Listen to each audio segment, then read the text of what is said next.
The shrieking began at precisely 8:24 a.m., the exact moment Victoria Mansfield watched her precious silver BMW being hoisted onto a flatbed truck, while dozens of neighbors recorded every second. 4 hours earlier, this same woman had taken a crowbar to my brand-new Mustang, the sickening sound of tempered glass exploding, the harsh scraping of metal against paint I'd saved 3 years of double shifts to afford.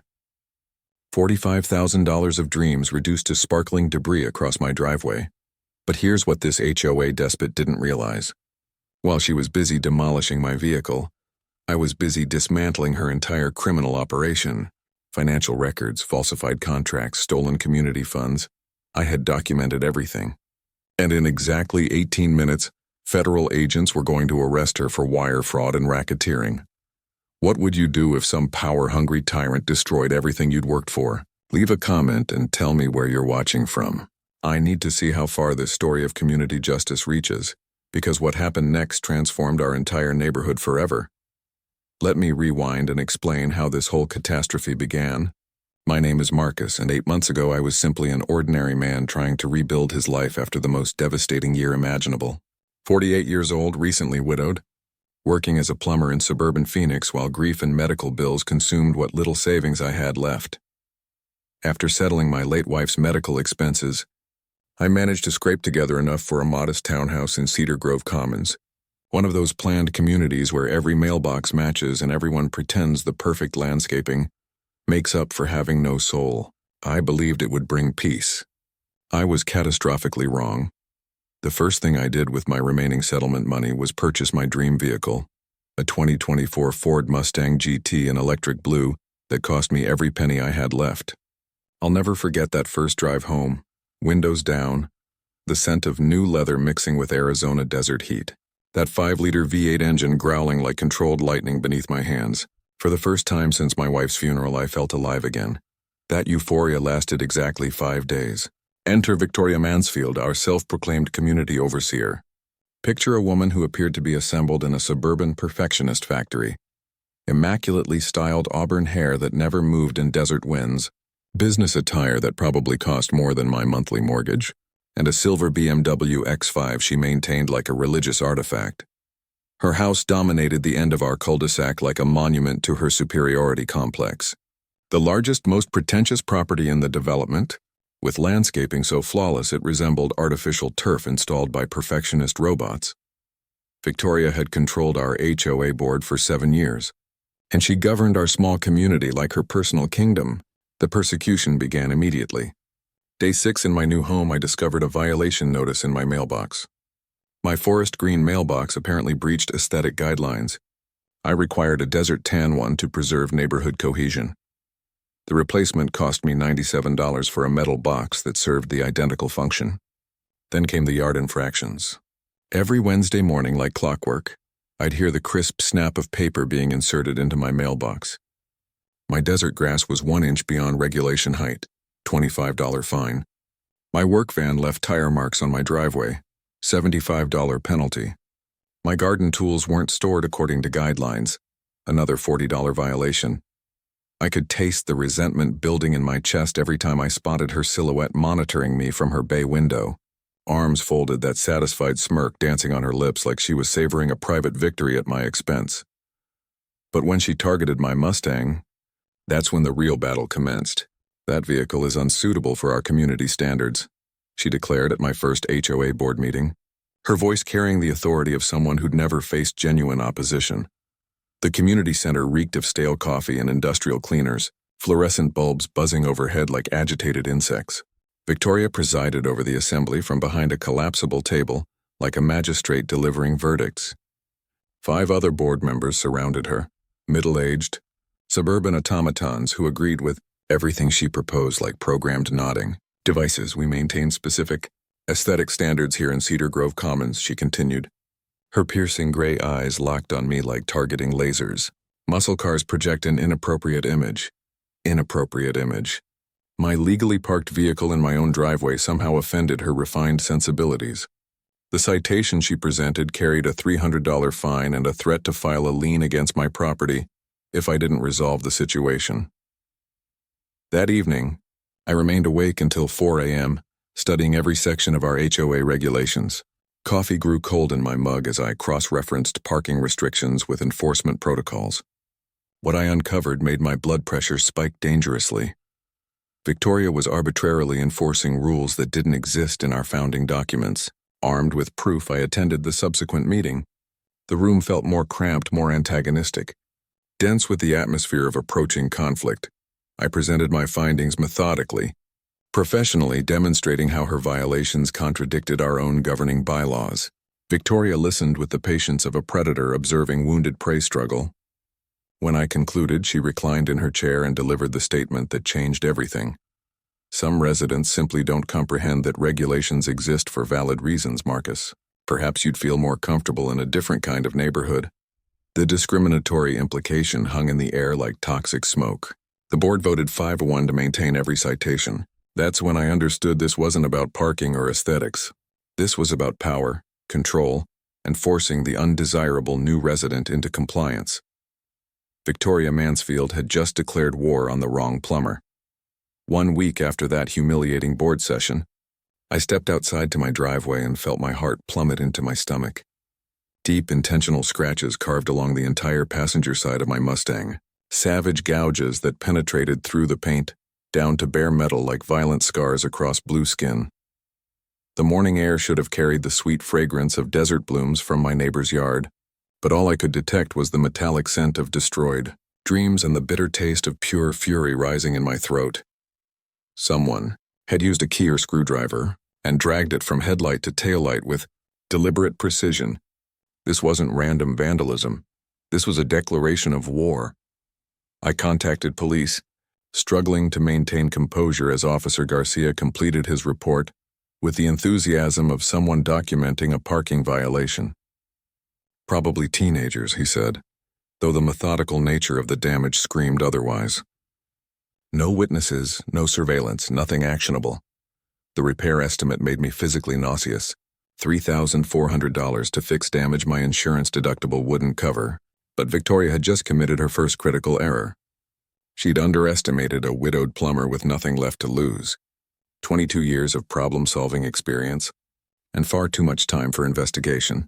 That evening, while installing emergency plumbing for an anxious homeowner across town, a job that taught me how motion sensors and security cameras integrate, I received a text from my neighbor, Dorothy Chen. Dorothy was 78, lived alone since her husband's passing, and possessed the most observant eyes in the neighborhood. Her message was brief but explosive. Can you visit? Need to share something crucial. Dorothy's living room smelled like jasmine potpourri and carefully guarded secrets. She drew the curtains before seating me with shaking hands. I witnessed who damaged your car, dear, she whispered, glancing toward her window like Victoria might be eavesdropping through the walls. It was around 1 a.m., Victoria's son Brandon. That 19-year-old was prowling around your driveway with something sharp in his hand, looking around like he feared getting caught. My pulse spiked so dramatically I could hear blood rushing in my ears. Will you testify to that?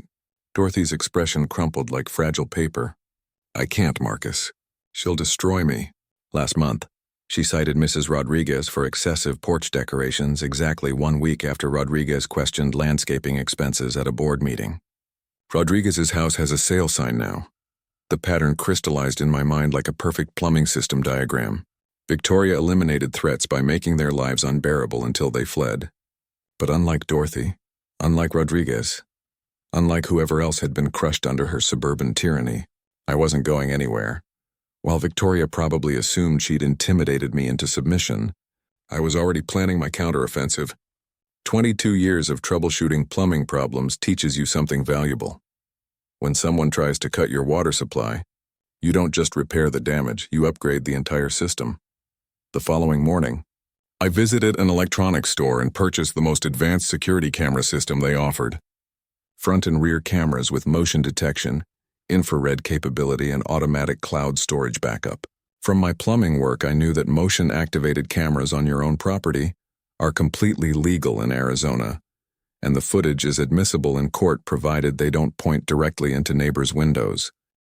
My divorce attorney from years earlier had drilled that lesson into my memory during custody proceedings with my stepson. Document everything, Marcus.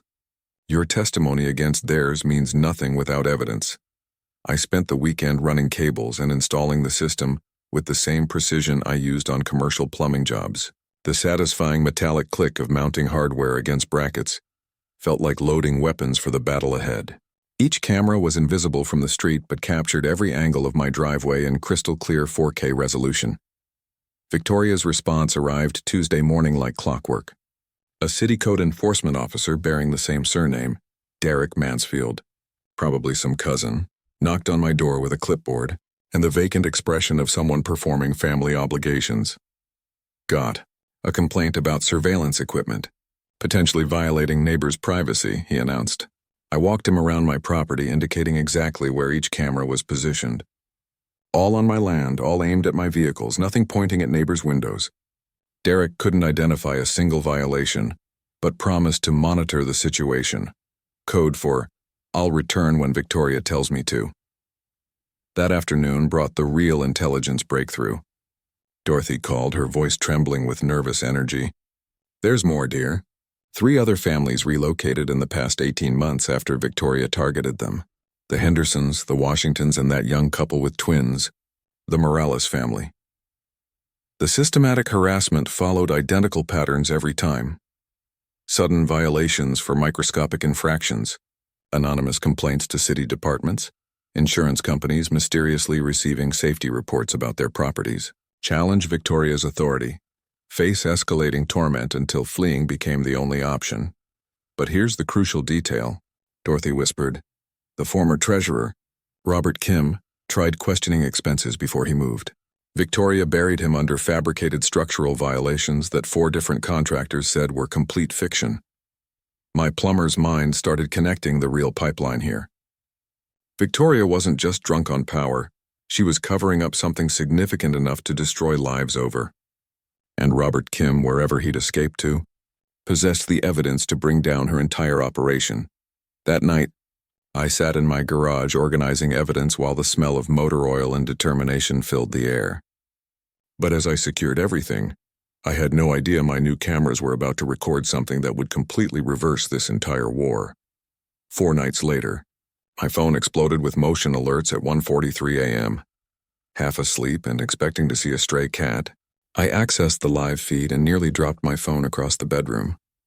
There, crouched beside my Mustang like some deranged suburban goblin, was Victoria Mansfield herself. Not her delinquent son, not some random vandal. The HOA president was methodically carving lines into my front fender with a box cutter from the community maintenance shed. Her perfectly manicured nails gripped the tool while her $200 workout attire caught the streetlight. And that distinctive engagement ring, a gaudy, 4-carat monstrosity, glinted as she worked with surgical precision. The metallic scraping sound drifted through my bedroom window like Satan's fingernails on a chalkboard. Each deliberate gouge was calculated for maximum financial damage, and this psychopath was enjoying every second of it. I could actually see her grinning in the infrared footage as she destroyed thousands of dollars of custom paintwork. Every instinct screamed to charge outside and physically remove her from my car by that perfect auburn hair. But my attorney's voice echoed in my head. Emotion destroys evidence, Marcus. Stay calm, document everything, let them convict themselves. So I lay there recording this felony in real time, watching a 53-year-old suburbanite commit crimes with the dedication of a professional car thief. The footage was damning, but I had a problem. Local police treated neighborhood disputes like hazardous waste, especially when the accused sponsors their annual charity drives and has the city council's direct contact information. I needed thermonuclear-level evidence before making my move.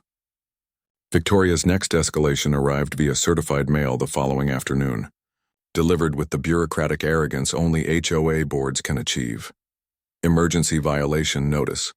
Unauthorized vehicle modifications detected. Aftermarket performance exhaust system violates community noise.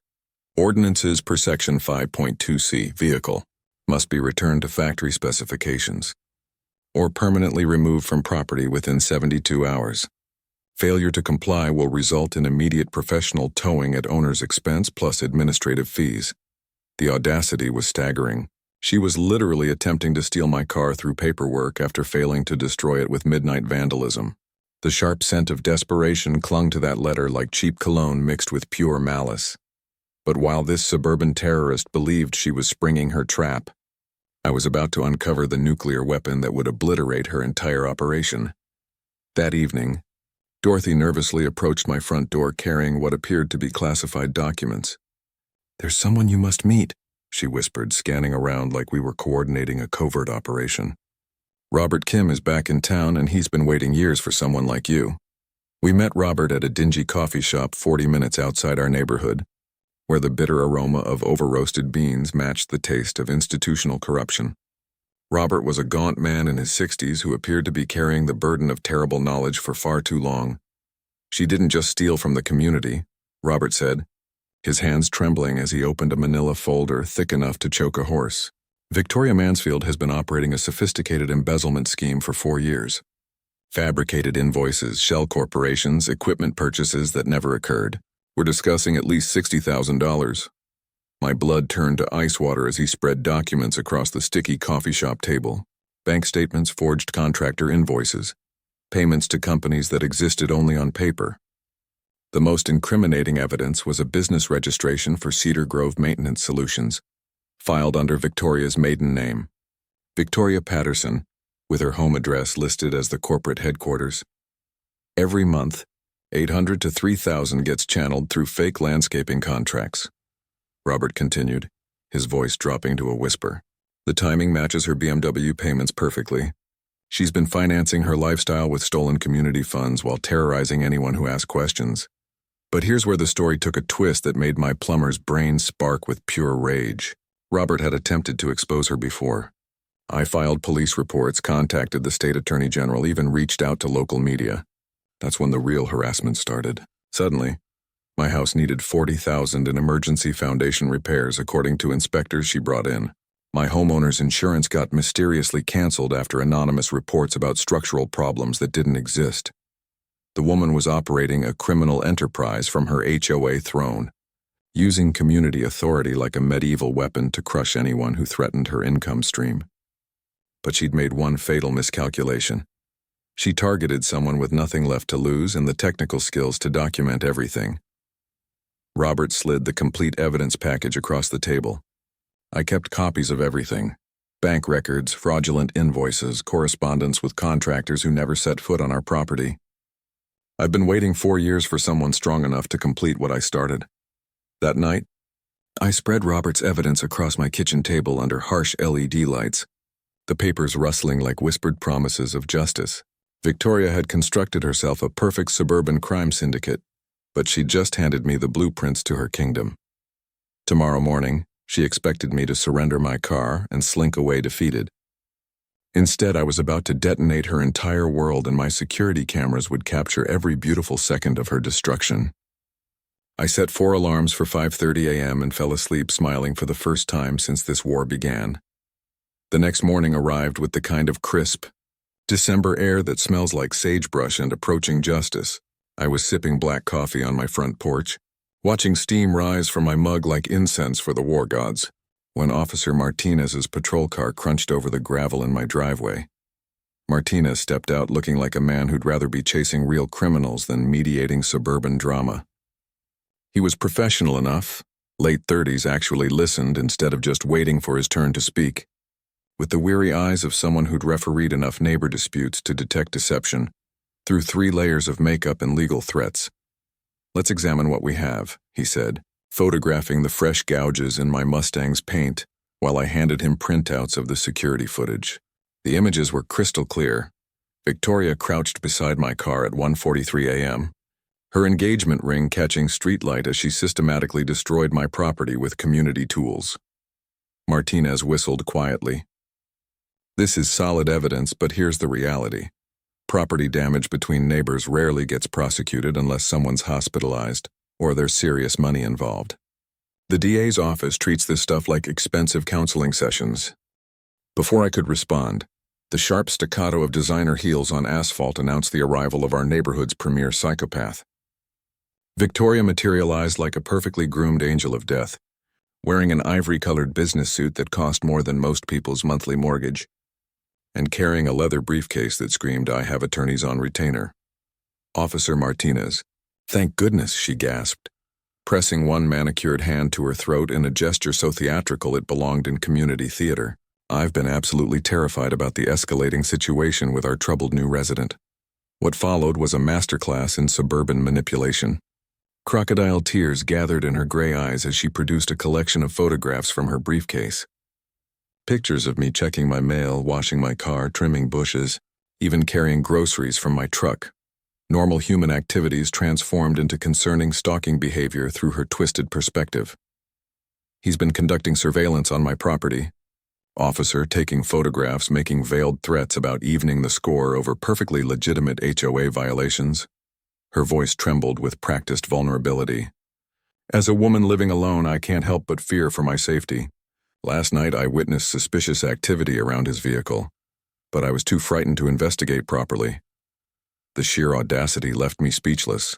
She was standing 20 feet from the car she'd personally vandalized, spinning a victim narrative while evidence of her crimes sat in Martinez's hands. The bitter taste of concentrated evil filled my mouth, but my attorney's voice echoed in my head. "Never interrupt your enemy when they're destroying themselves." So I smiled. Actually smiled like she'd just told me the funniest joke I'd ever heard. "Officer Martinez," I said with the calm politeness of a funeral director, "I deeply appreciate Mrs. Mansfield's commitment to neighborhood safety. That's precisely why I installed those security cameras, to protect everyone's property from vandalism and criminal activity." Victoria's perfectly applied makeup couldn't hide the flicker of confusion that crossed her face. She'd scripted this confrontation, expecting an explosive outburst, a public meltdown that would validate her dangerous neighbor narrative. My serene response clearly wasn't in her playbook. "I'm confident we can resolve this like civilized adults," I continued, my voice carrying the reasonable tone of someone offering to help an elderly person cross the street. "After all, we're all invested in maintaining our wonderful community standards." Martinez looked between us like a boxing referee trying to prevent a riot. "Look, I'll file the vandalism report, but without cooperative witnesses, this becomes civil territory.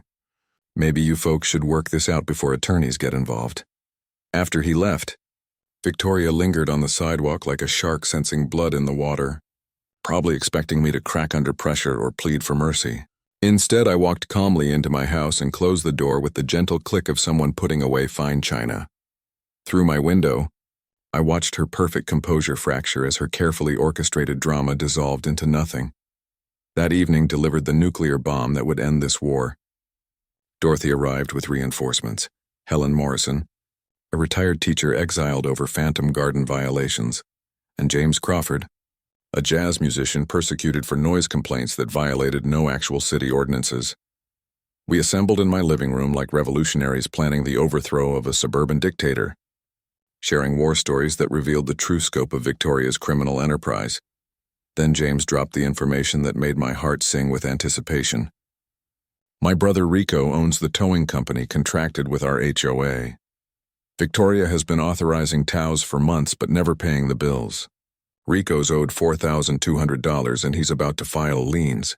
The beautiful irony hit me like lightning.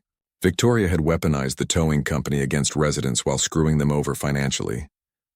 But unpaid towing fees create automatic liens against any vehicle owned by the debtor, including that pristine silver BMW she worshipped like a chrome-plated idol.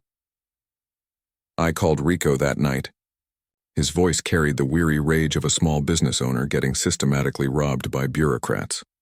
"Marcus," he said after I explained the situation, "tomorrow morning's going to be very interesting. We arranged to meet at 7 a.m. Victoria's ultimatum expired at 8 a.m. sharp, and she was expecting to find my Mustang gone when she made her victory lap. Instead, she was about to learn that some wars end with the enemy losing everything they hold sacred." The next morning, Rico Crawford arrived at my doorstep carrying a banker's box that appeared to contain nuclear codes. He was a compact bulldog of a man with hands that could rebuild transmissions and eyes that had witnessed enough corporate theft to fuel a small power plant. "Your HOA president is about to have the worst day of her miserable life," Rico announced, setting the box on my kitchen table with the ceremony of someone placing evidence at a murder trial. But first you need to see how deep this rabbit hole really goes. What Rico pulled from that box made my coffee taste like liquid betrayal. Invoice after invoice for legitimate towing services. Work his company had actually performed. Each one signed by Victoria's distinctive flourish. The numbers weren't massive individually, but they painted a picture of systematic theft. $4,137 in unpaid bills stretching back 20 months. "Here's where it gets beautiful," Rico said, his voice carrying the satisfaction of a detective solving a cold case. "I got suspicious about why she kept promising payment but never delivering, so I did some investigating into your HOA's bank records." He slapped down a different stack of papers that made my blood pressure spike into the stratosphere.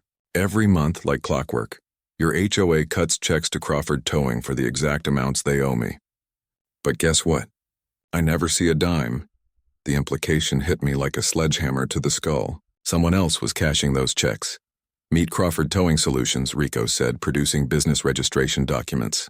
"Filed 8 months after Victoria became HOA president. Registered under the name Patricia Mansfield, that's her sister, with a P.O. box address in the next county. She's been using my company's reputation to steal from your community while stiffing me on legitimate bills." The audacity was staggering, but Rico wasn't finished dismantling Victoria's suburban crime empire. He spread out bank statements that read like a manual for white-collar theft disguised as community management. "Your friend Robert was right about missing money, but he severely underestimated the scope. We're not talking $60,000. This woman has embezzled over $90,000 in 4 years. The evidence was overwhelming.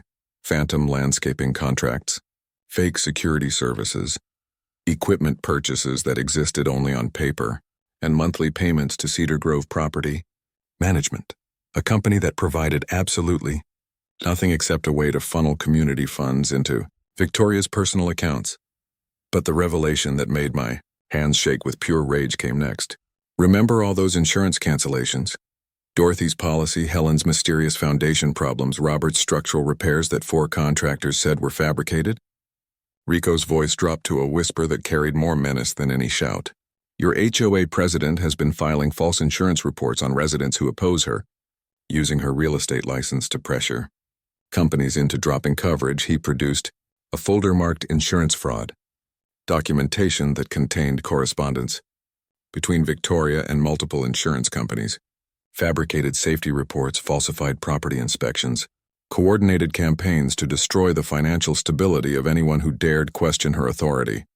"She's been weaponizing the entire suburban infrastructure against her own neighbors," Rico continued, his voice shaking with controlled fury. "Insurance companies, city code enforcement, contractor networks, she's turned them all into weapons for eliminating threats to her criminal operation." The scope was breathtaking. Victoria hadn't just been stealing money, she'd been systematically destroying lives to protect her theft. The BMW payments, the house renovations, her son's college tuition, even her country club membership, all financed with money stolen from the very people she was supposed to serve. I stared at evidence that could send someone to federal prison for 20 years. Mail fraud, insurance fraud, embezzlement, conspiracy, racketeering. Victoria Mansfield had built the perfect suburban crime syndicate, hidden behind manicured lawns and HOA bylaws. "So what's the plan?" Rico asked, his eyes gleaming with the anticipation of someone about to collect a very overdue debt with interest. Looked at the mountain of evidence spread across my kitchen table and felt something cold and precise settle in my chest. "We're going to end Victoria Mansfield's reign of terror in front of the entire neighborhood, and we're going to make sure she never hurts anyone again." The war was about to become a public execution, and I was about to deliver justice with surgical precision. My garage had been transformed into a war room that would make FBI operatives weep with envy. The concrete floor was ice cold under my knees as I crawled between evidence stations, spreading documents across every surface like a detective mapping the downfall of a dictator. Robert's financial records covered my workbench. Rico's invoices were taped to tool cabinets like battle plans, and insurance fraud evidence hung from a cork board like a serial killer's timeline. The air reeked of motor oil, photocopier toner, and the metallic taste of approaching justice. Dorothy arrived at dawn carrying coffee that could resurrect the dead, and wearing the grim determination of someone who'd finally found her courage. I contacted every household that's been targeted, she announced, settling into a folding chair with the authority of a resistance leader.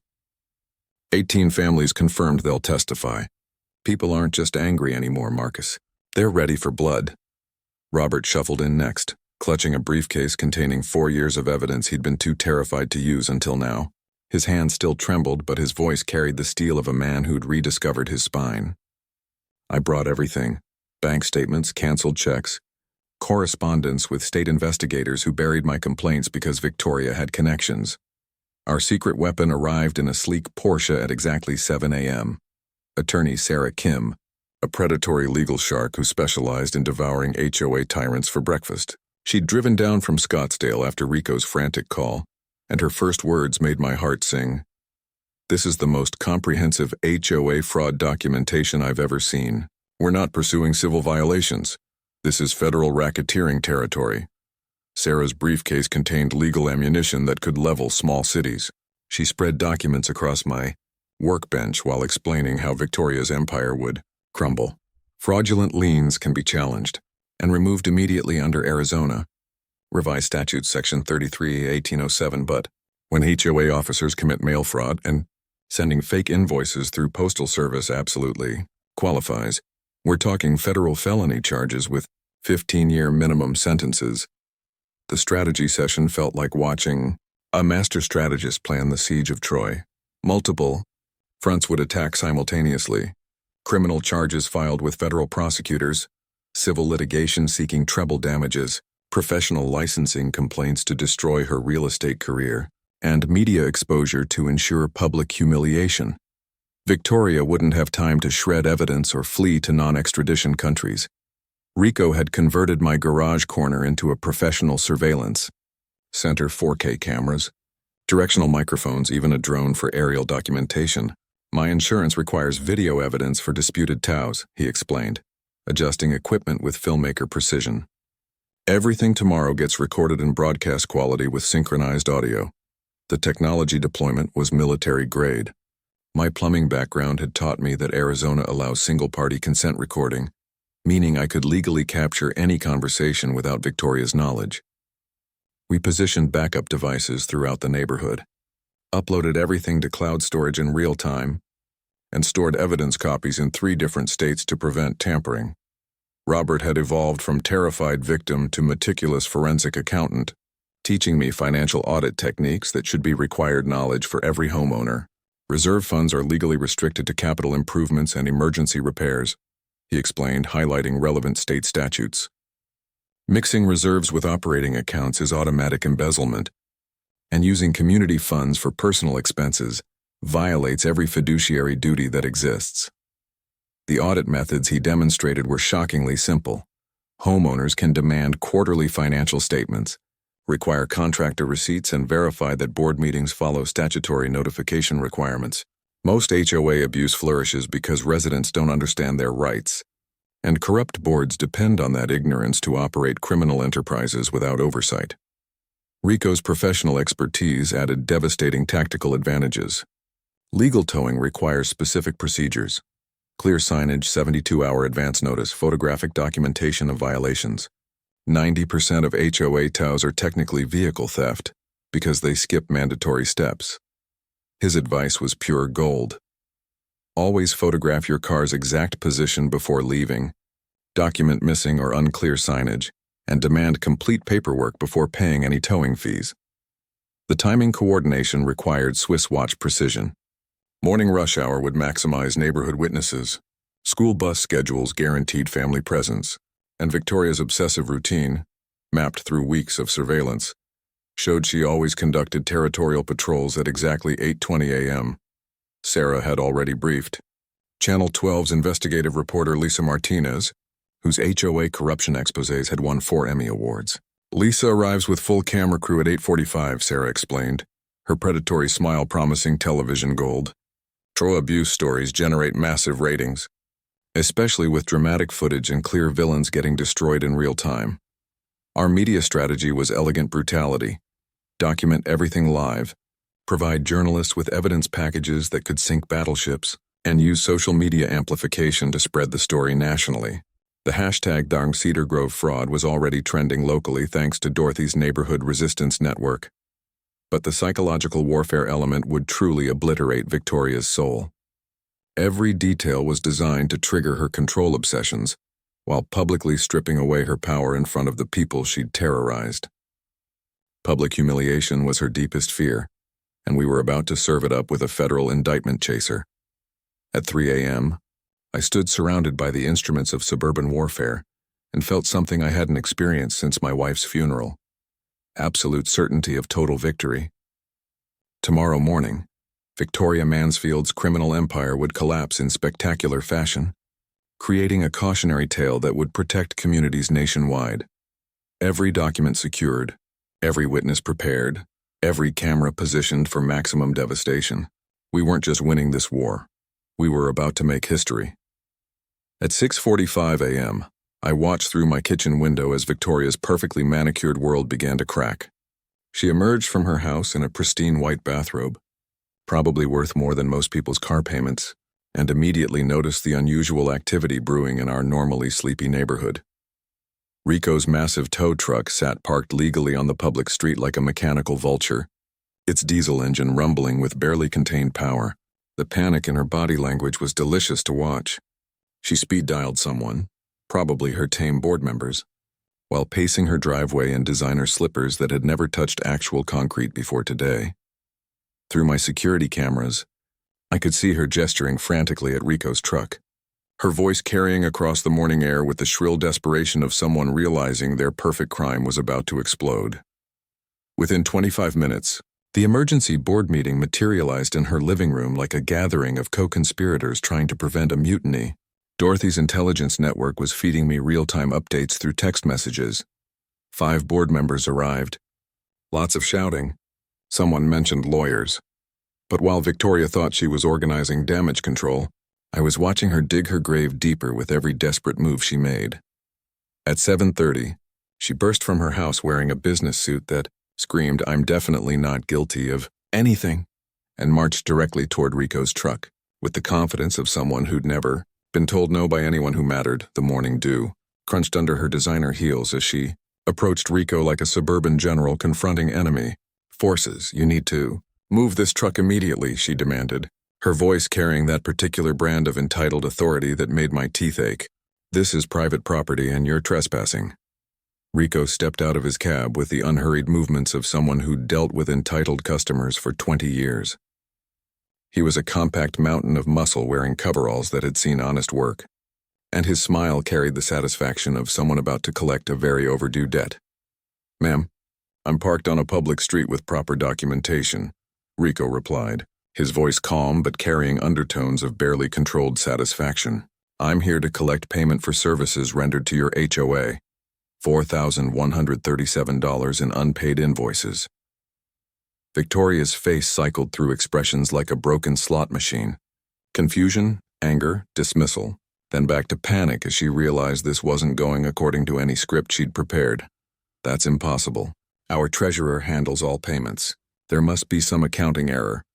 "No error," Rico said, producing a folder thick enough to choke a horse. 20 months of legitimate towing services, all authorized by your signature. 0 payments received. But here's the interesting part. Your HOA bank statements show monthly payments to Crawford Towing Solutions. Know anything about that company? The color drained from Victoria's face like someone had opened a valve. Her sister's fraudulent company had just been exposed in front of witnesses, and I could practically hear her calculating how many federal laws she'd broken. The morning air suddenly felt electric with the tension of a cornered predator realizing the trap had already snapped shut. That's when Officer Martinez arrived, responding to what was probably Victoria's frantic 911 call about harassment and trespassing.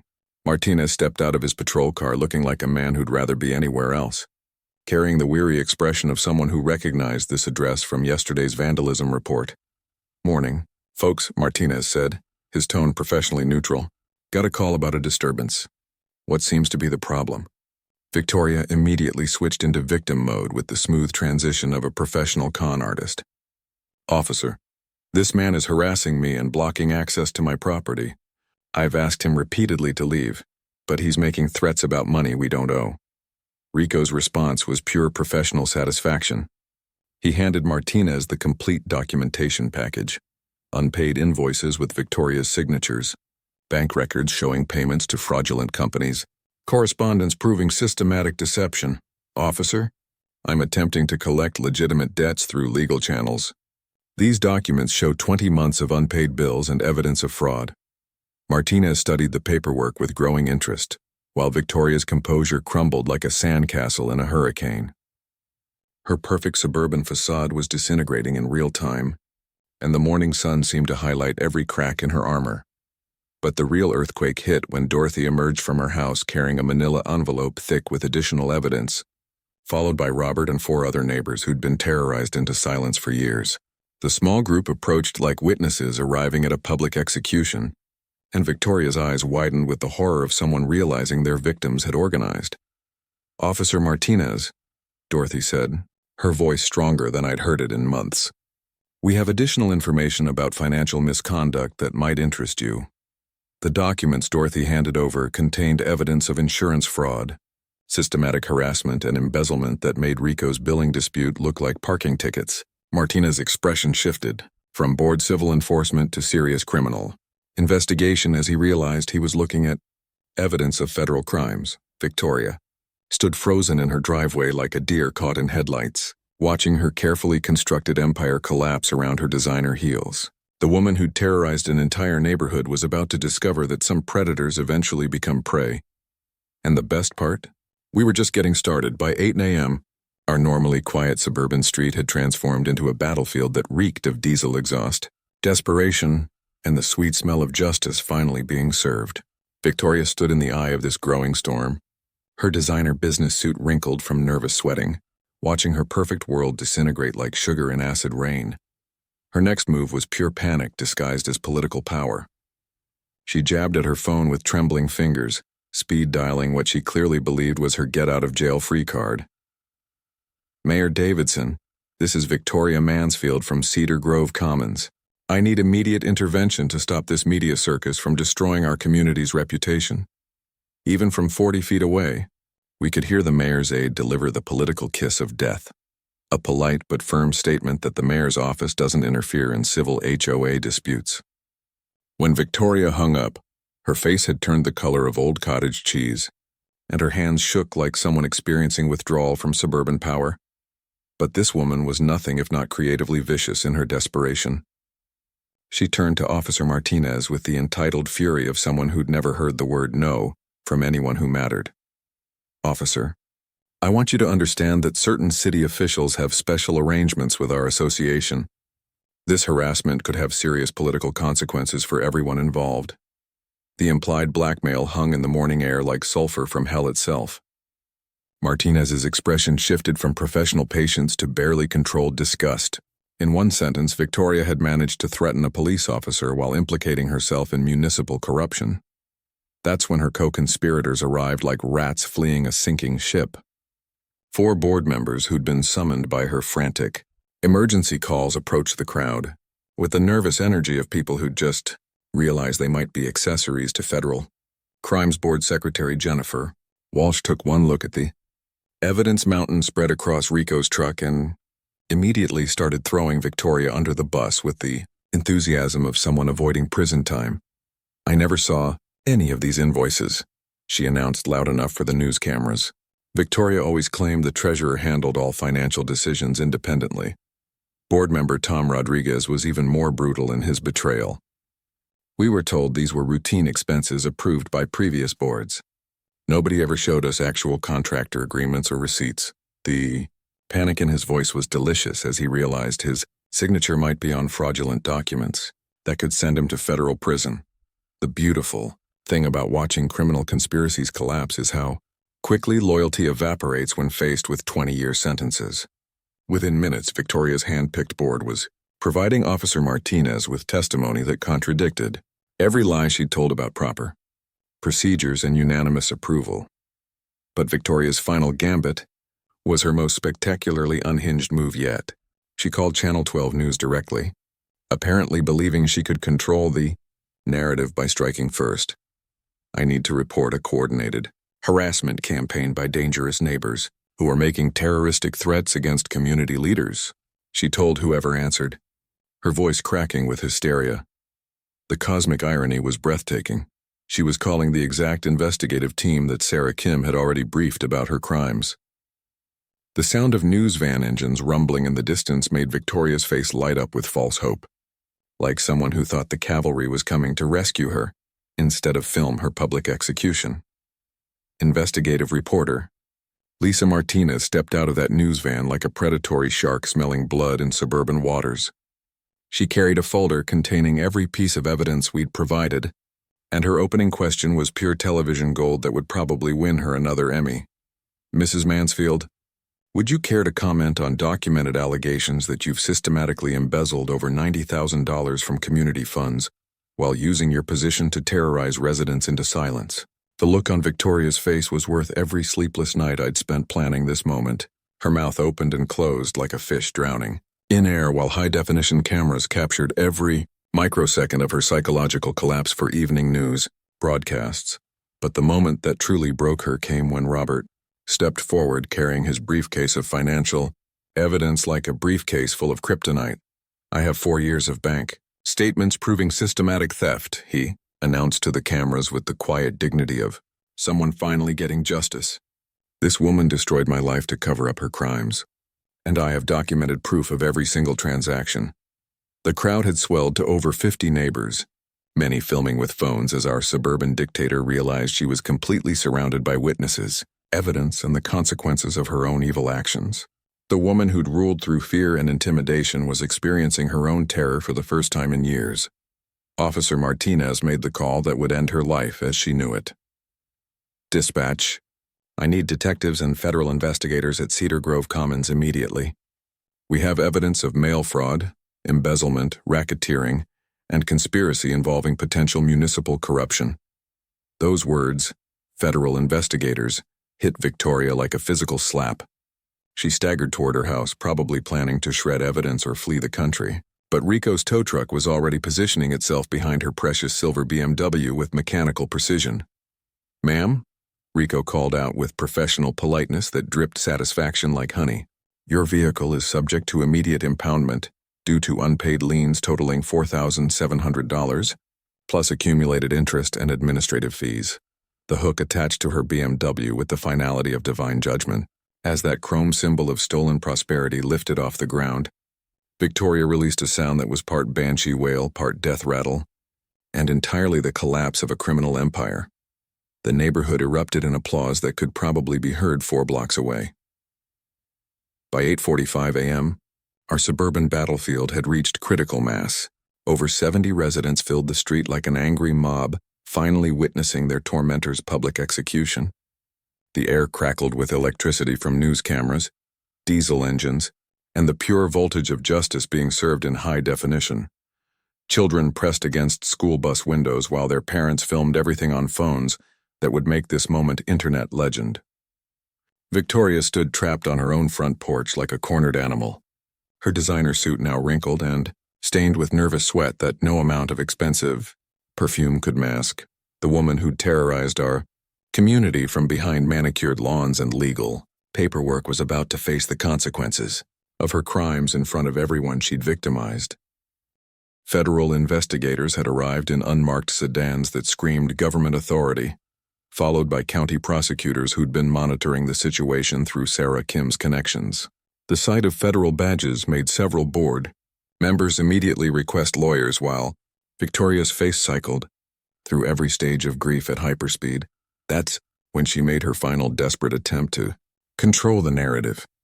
Victoria grabbed a microphone from the Channel 12 news crew and climbed onto her porch railing like some deranged suburban politician making a campaign speech. Neighbors, friends, she shouted, her voice carrying the shrill desperation of someone drowning in their own lies. What you're witnessing is a coordinated attack on our community values by outside agitators who want to destroy everything we've built together. The crowd responded, with cheers and laughter that echoed off every house in the development. Someone in the back shouted, "What about our stolen money, Victoria?" While another voice called out, "Tell us about your sister's fake company. But I wasn't about to let this criminal hijack her own public execution. I stepped forward and took the microphone from her trembling hands with the calm authority of someone who'd been planning this moment for months. 4 years ago, I began, my voice carrying clearly across the crowd.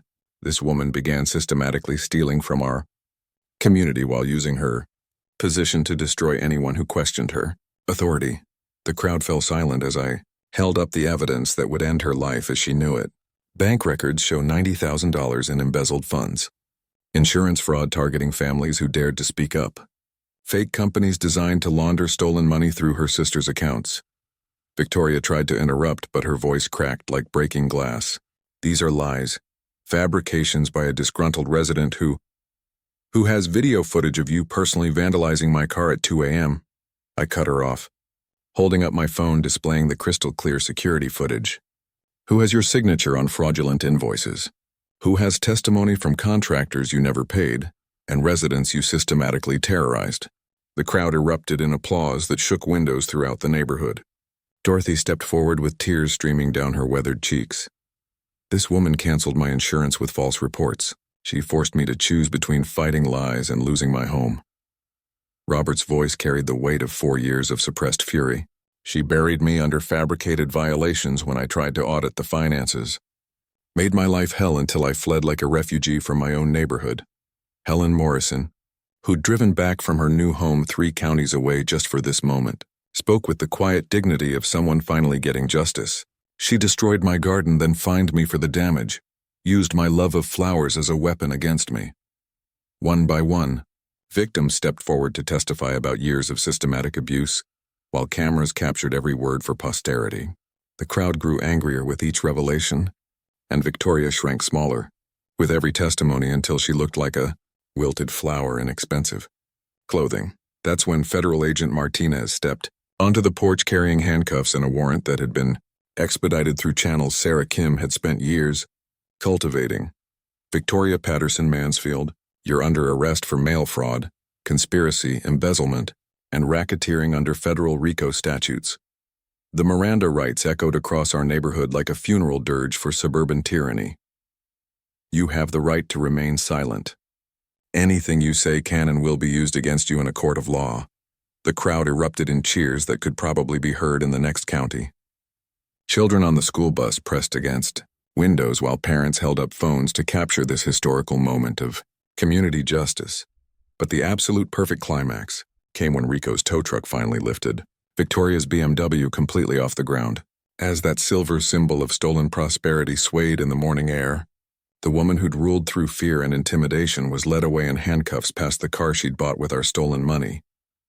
This is what happens, I said into the news microphones, when communities stand together against corruption, when neighbors support each other instead of living in fear, when good people refuse to be silenced by bullies in business suits. The applause was deafening, but the most beautiful sound was something we hadn't heard in our neighborhood for years. The laughter of people who were finally free. Officer Martinez closed his report with the most satisfying words I'd ever heard. Suspect in federal custody. Community threat neutralized. Investigation ongoing. Our long nightmare was finally over. But the celebration was just beginning. 8 months later, I'm sitting in my driveway watching kids play safely in the street for the first time in years.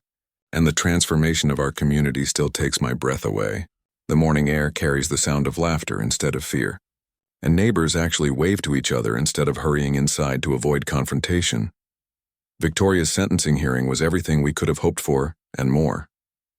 Federal Judge Patricia Williams didn't hold back. 4 years in federal prison, 6 years probation, and full restitution totaling $153,000, including interest, penalties, and legal fees. The woman who'd terrorized families from behind her HOA throne was led away in an orange jumpsuit that matched her new reality perfectly. The federal conviction meant no early release, no house arrest, no country club minimum security. Victoria was experiencing real consequences for the first time in her privileged life, and every day of her sentence represented justice for another family she'd destroyed. Our community's financial recovery exceeded everyone's expectations. The frozen bank accounts contained not just the stolen funds, but 4 years of accumulated interest that Victoria had been too arrogant to spend. Property lines secured additional damages from the sale of her house, which sold at auction for enough money to completely renovate our neglected common areas. My Mustang received the full restoration it deserved, courtesy of a community fundraiser that raised 3 times the repair costs within a week. The excess money went toward a neighborhood legal defense fund, ensuring no future HOA board could terrorize residents without facing organized resistance. The car now gleams in my driveway like a symbol of what happens when you fight back against bullies. The new HOA board operates with the transparency of a nonprofit organization. Monthly meetings are live-streamed, financial records are posted online quarterly, and every major decision requires community input. Robert was elected treasurer by unanimous vote, and his first act was implementing audit procedures that make embezzlement virtually impossible. Dorothy has become our neighborhood's unofficial historian, documenting Victoria's crimes for a book about suburban corruption that's already attracted interest from major publishers. Her courage in speaking up first inspired dozens of other residents to share their own stories of abuse and intimidation. Rico's business has exploded with new clients after his role in exposing the fraud became local legend. Honest contractors across the region now use his company exclusively, and he's become a go-to expert for HOA boards seeking legitimate towing services. His integrity turned a simple billing dispute into a catalyst for community justice. Sarah Kim's legal victory became a landmark case cited in HOA reform legislation across 4 states. Her successful prosecution of Victoria set precedents that protect homeowners from board abuse nationwide. She now specializes exclusively in HOA corruption cases and has a waiting list of communities seeking her help. The ripple effects continue spreading throughout our region. 15 other HOAs have requested voluntary audits after our story made national news. State legislators passed the Cedar Grove Act, requiring annual financial transparency reports and criminal background checks for all HOA board candidates. Federal oversight of community associations has increased dramatically, with new penalties for board misconduct. Our annual Community Freedom Festival celebrates the anniversary of Victoria's arrest with food trucks, live music, and educational booths about homeowner rights. This year's festival raised $22,000 for a legal aid scholarship program that helps low-income families fight HOA abuse. The event has become a model for communities nationwide seeking to build solidarity and prevent future corruption. The scholarship fund operates from Robert's old house, which the new board purchased as a community center using recovered stolen funds. Children now play where Victoria once plotted to destroy families, and the irony tastes sweeter than anything I've ever experienced. But the most satisfying change is personal. I found my place in this community as someone residents trust to fight for what's right. My plumbing business has grown through referrals from neighbors who know I stand up to bullies, and I've helped 4 other communities expose similar corruption schemes. The phone rang yesterday with a call from a desperate homeowner, 3 counties over whose HOA board is targeting families with fabricated violations and suspicious financial irregularities. The voice on the other end was shaking with fear but also hope. I heard what happened in Cedar Grove. Can you help us? I looked out at kids riding bikes safely in our streets, at neighbors chatting over garden fences, at Dorothy tending flowers that nobody will ever fine her for growing, and smiled.